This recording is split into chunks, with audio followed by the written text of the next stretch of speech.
వెళ్ళినప్పుడు స్కూల్కి మనం వెళ్ళకపోతే హెడ్ మాస్టర్లు కావచ్చు, లేకుంటే క్లాస్ టీచర్లు కావచ్చు, వాళ్ళందరూ మా ఇంటికి వచ్చేసి ఇట్లా బస్కిలు తీపిచ్చేవారు. అవునా కదా? మోకాలు నిలబెట్టేవారు, తల్లిదండ్రుల ముందు కొట్టేవారు. ఎందుకు స్కూల్ రావట్లని అడిగేవాళ్ళు ప్రభుత్వ టీచర్లు. ఇప్పుడు ఆ ప్రభుత్వ టీచర్లు లేరు, అలాంటి వారు లేరు. ఇది నిజం. ఇప్పుడు నువ్వు వస్తేంది రాకపోతేంది, ఆయన టైంకి రావాలి, సంతకం పెట్టాలి, లేకుంటే బొటన వేలు నొక్కాలి, కరెక్ట్ నెల జీతం తీసుకోవాలి. అప్పుడున్న ప్రభుత్వ టీచర్ నిజంగా సెల్యూట్. వాళ్ళు చాలా అద్భుతంగా పనిచేశారండి.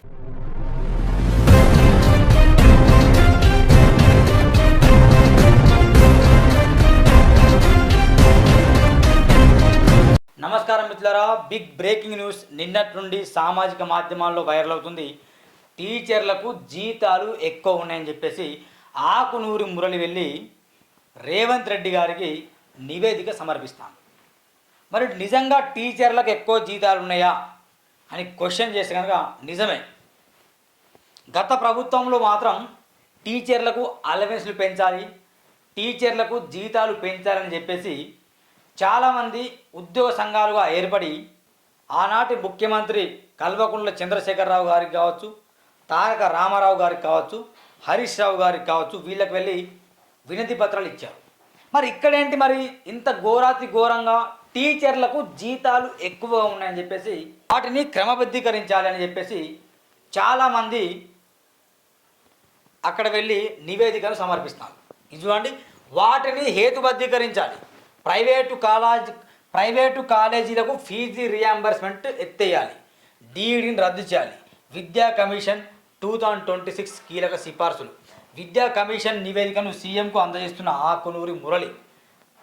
రాష్ట్రంలో ఉపాధ్యాయులు, అధ్యాపకులు, బోధనేతర సిబ్బంది వేతనాలు మార్కెట్ ప్రమాణాల కంటే గణనీయంగా ఎక్కువగా ఉన్నాయని, భవిష్యత్తు నియామకాల్లో వీటిని సమీక్షించి హేతుబద్ధీకరించాలని తెలంగాణ విద్యా కమిషన్ ప్రభుత్వానికి సిఫార్సు చేసింది.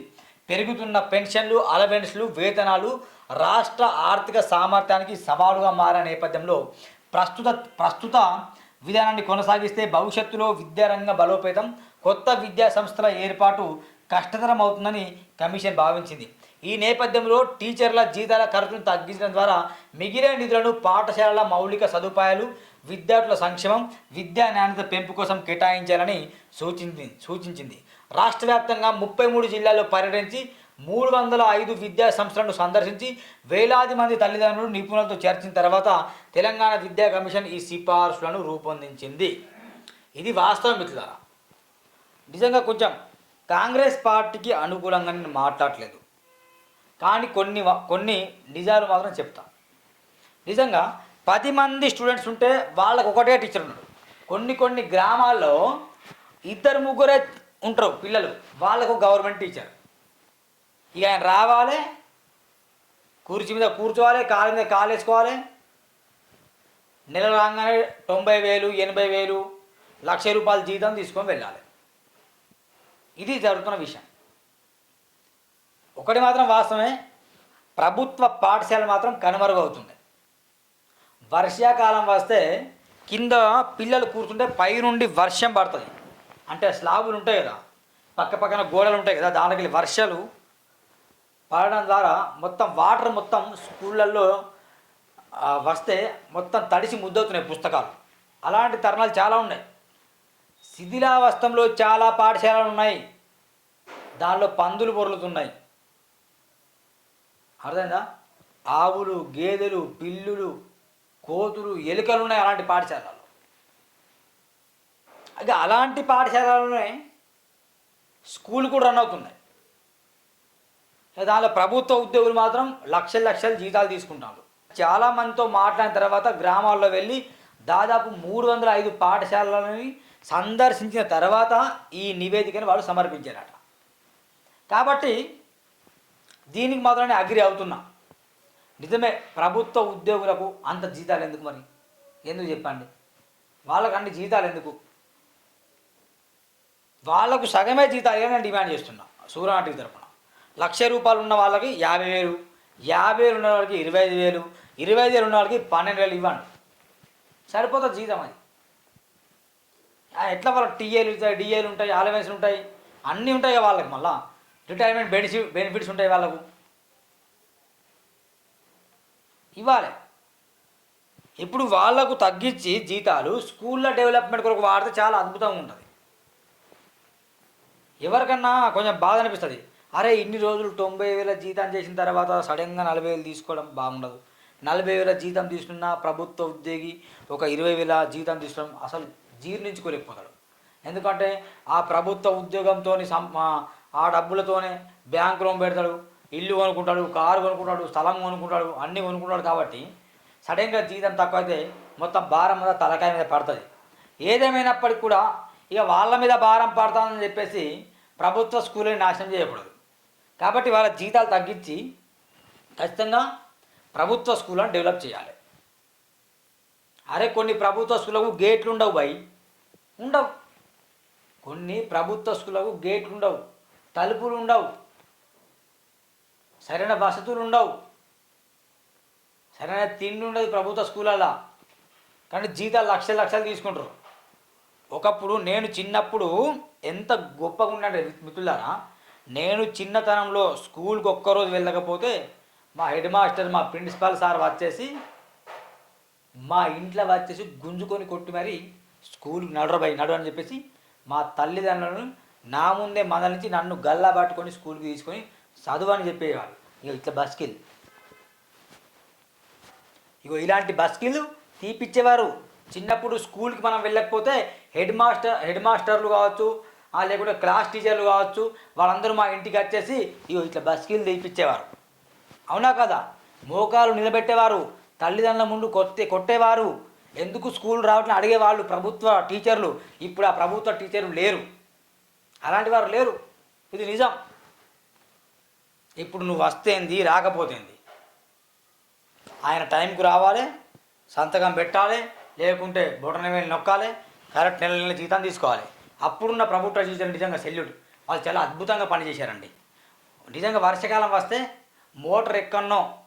వర్షాకాలం వస్తే వాళ్ళ బండ్లు ఎక్కడనో 5 కిలోమీటర్ దూరంలో పెట్టేసి పల్లెటూళ్ళలో మోకాలు లోతు బూడిదలో నడుచుకుంటూ వచ్చేవారు. నడుచుకుంటూ వచ్చి ఈరోజు ఎవరు రాలే, ఎందుకు రాలేదు అని చెప్పేసి గట్టిగా అరుచుకొని పేరెంట్స్ మీటింగ్ పెట్టేవారు. పెట్టేసి వాళ్ళు చాలా అద్భుతంగా డెవలప్మెంట్ కార్యక్రమాలు, గ్రామాల్లో మొక్కలు నాటించే కార్యక్రమాలు చేసేవారు. చేసేసి కొట్టి మరీ స్కూల్కి నడిపించేవారు. ఎస్, అప్పుడు ఆ టీచర్లకు నిజంగా సెల్యూట్ చెప్పాల్సిందే. అలాంటి వాళ్ళకు 1,00,000 కాదు 2,00,000 ఇచ్చిన తక్కువనే. కానీ ఇలాంటి టీచర్లకు ఎందుకు? ఇప్పుడు టీచర్లు మనం నిజంగా ఏం పని చేస్తలేదు, ఎవరికి చిత్తశుద్ధి లేదు. నేను ఉద్యోగం చేస్తున్నానా, పిల్లల భవిష్యత్తు తెలిపోతే నాకేంది, పిల్లలు ఏమైతే నాకేంది అనే విధంగా వీలున్నారు. కాబట్టి ఇక పేరెంట్స్ కూడా ప్రైవేట్ స్కూళ్ళల్లో పిల్లల్ని వేస్తే డెవలప్ అవుతారు, ప్రైవేట్ స్కూళ్ళల్లో చదివించాలి, ప్రైవేట్ స్కూళ్ళల్లో చదివితేనే బాగుండరు అని గవర్నమెంట్ స్కూళ్ళల్లో చదివించడానికి ఇష్టపడట్లేదు. ఎందుకంటే ల్యాక్ ఆఫ్ ప్రభుత్వ ఉద్యోగుల పనితీరు అంత బాగాలేదు. గ్రామాల్లో ప్రభుత్వ టీచర్ల సరిగా విద్యా బోధన చేయట్లేదు. ఒకప్పుడు బాగుండే, ఇప్పుడు లేదు. ఎస్, పేరెంట్స్ లోపాలు ఉన్నాయి. పేరెంట్స్ కూడా ఒకప్పుడు చిన్నతనంలో మా పేరెంట్సే వెళ్ళేసి నా అబ్బాయి తప్పు ఇస్తే కొట్టని చెప్పేవారు. ఇప్పుడు పేరెంట్స్ కూడా కొడితే నా కొడుకునే కొడతామని ప్రిన్సిపాల్ మీద కంప్లైంట్ ఇస్తాను, ప్రిన్సిపాల్ మీద ఎఫ్ఐఆర్లు బుక్ చేస్తాను, ట్రాన్స్ఫర్ సస్పెండ్ చేపిస్తాను. తల్లిదండ్రుల లోపాలు ఉన్నాయి కాదనట్లేదు. కానీ వాట్ అబౌట్ టీచర్లు లక్షల జీతాలు తీసుకుంటారు కదా, మంచి సక్రమంగా పని చేయాలి కదా, విద్య బోధన అందించాలి లేదు. కాబట్టి వాళ్ళకి అంత జీతాలు అవసరం లేదు. నామకే వాస్తే వాళ్ళు పని చేస్తారు, నామకే వాస్తే జీతాలు వాళ్ళకి ఇవ్వాలి. ఇది కూడా కదా, పెన్షన్ ఉన్నాయి, అలవెన్స్ ఉన్నాయి, వేతనం ఉన్నాయి, అన్ని వాళ్ళకి బాగున్నాయి కదా. కాబట్టి ఇలాంటి విధానం వస్తే రేవంత్ రెడ్డి మీద కొంచెం బ్యాడ్ నేమ్ వస్తుంది. రేవంత్ రెడ్డి ఏంది బాయ్ ఇట్లా చేస్తాడు, ఎవరైనా ప్రభుత్వ ఉద్యోగులకు అండగా ఉండడానికి ఫైట్ చేస్తారు. కానీ ఇతను ఏంది బాయ్ ప్రభుత్వ ఉద్యోగులు అంటే టీచర్లకు జీతాలు వద్దని చెప్తాను అని అంటే చాలామంది ఉద్యోగ సంఘాలు బగ్గుమంటారు. కానీ వాస్తవానికి ఏంటంటే నిజమే కదా, అన్ని లక్షల జీతాలు ఎందుకు మరి? వీళ్ళకే కాదు ఎమ్మెల్యేలకు కూడా అవసరం లేదు కానీ జీతాలు, ఎంపీలకు ఉంటాయి, మంత్రులకు ఉంటాయి, అందరికీ జీతాలు ఇచ్చుకుంటూ వెళ్తే వ్యవస్థ మీద దృష్టి పెట్టండి భయ్. మీరు వ్యక్తుల మీద ఎందుకు దృష్టి పెడతాను? ఎంతసేపు వ్యక్తుల డెవలప్మెంటే. కాబట్టి ఖచ్చితంగా ఆకునూరి మురళి గారు అద్భుతంగా మీరు చెప్పారు. కానీ మరి ఎవరికి ఇవ్వాలి ఈ జీతం? నిజంగా ఫుల్ఫిల్ ఎవరికి ఇవ్వాలి? ఆలోచన చేయాలి.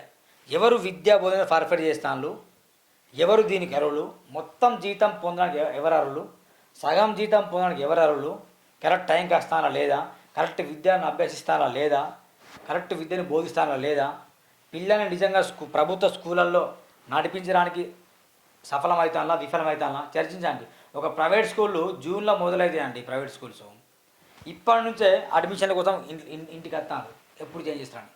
ప్రభుత్వ టీచర్లు కూడా గట్ల ఇవ్వండి. మీరు ప్రతి ప్రభుత్వ స్కూల్ మొత్తం నిండా టార్గెట్ పెట్టండి. అలాంటి వాళ్ళకి జీతాలు ఇవ్వండి.